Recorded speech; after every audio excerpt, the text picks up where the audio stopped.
তোমাদের সাথে শেয়ার করতে চলে আসলাম বিকালের একটা স্ন্যাক্স আইটেম নিয়ে, যার নাম পটেটো স্ন্যাক্স। এটা বিকালের জন্য খুবই মজাদার আর খুব ঝটপটে রেডি করা যায়। এখানে পটেটো স্ন্যাক্স করতে কি কি লেগেছে সেটা আমি একটু পরে দেখাচ্ছি। তার আগে আমার পেজটাকে ফলো দিয়ে যাও সবাই, আর একটু শেয়ার করে যাও। আর এই আইটেমটা রেডি করেছিল আমার মা, যেটা আমি আমার সেজো বোনের বাসায় ইনভাইট খেতে গিয়েছিলাম, তো ওখানে আমার মা রেডি করেছিল। তো এখানে দেখতেই পাচ্ছ কিভাবে রেডি করা হচ্ছে। এখানে যে উপরের অংশটা সেটা ছিল ময়দা দিয়ে করা, আর ভিতরের অংশটা ছিল আলু দিয়ে পুর ভরা।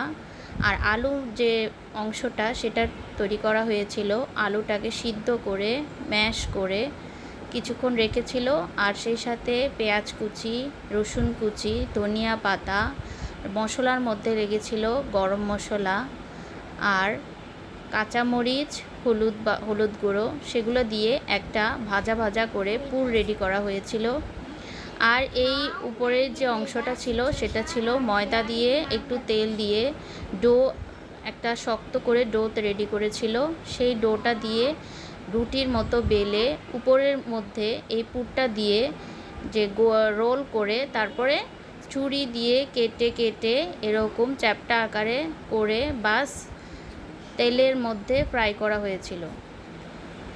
আর এটাকে ডিপ ফ্রাই করা হয়েছিল, যেটা খেতে খুবই মচমচে ছিল আর খুব কম সময় রেডি করা যায়। এই পুরটাই ছিল সেটাই, আলু দিয়ে পুর ভরা। আর এখানে ফ্রাই করা হয়ে গিয়েছিল, কিছুটা ফ্রাই হতে না হতে অনেকগুলো খাওয়া হয়ে গিয়েছিল। আর আমার হাজব্যান্ডও খেয়ে খুব মজা পেয়েছে। সস দিয়ে বা পেঁয়াজ কুচি, শসা দিয়ে খুবই মজা লেগেছিল সালাদ দিয়ে খেতে। তো চাইলেই তোমরা এইভাবে একটা স্ন্যাক্স আইটেম বিকালে ঝটপট রেডি করতে পারো। বাসায় সবাই চায়ের সাথে খেতে খুবই মজা পাবে।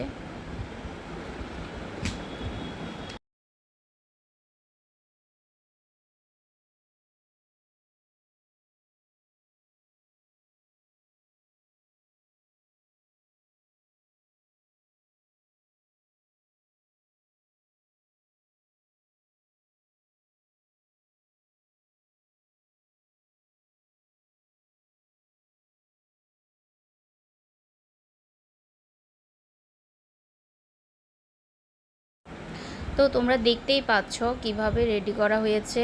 আলুটাকে উপরের মধ্যে দিয়ে ভালো করে মিশিয়ে আলুটাকে রোল আকারে করে একটা ছুরি দিয়ে বা যে কোনো একটা